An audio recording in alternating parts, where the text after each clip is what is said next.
उल्लाला उल्लाला।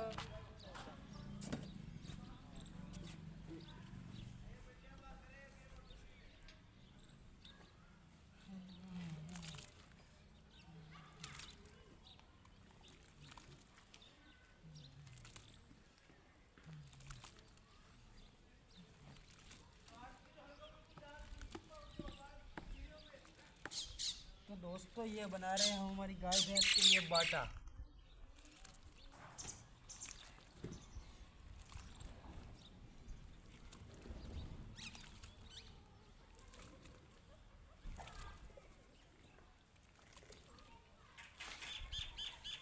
तो इसके अंदर हम डालेंगे 3-3 डब्बा। 1 2 3 ऐसे कर करके सब में 3-3 डालेंगे।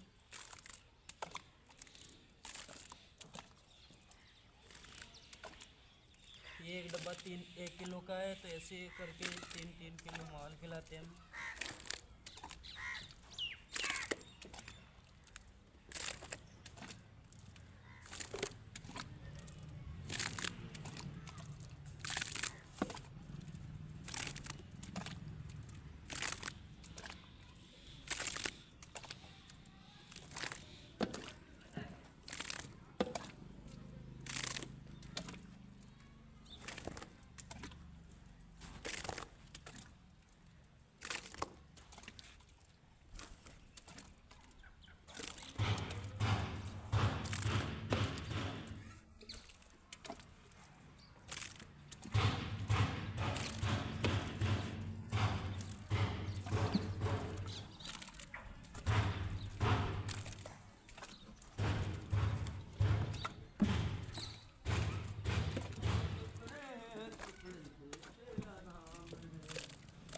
ये एक्स्ट्रा बच गया तो इसको इसमें डाल देते थोड़ा थोड़ा वो करके।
अब हम इसको मिला देते हैं।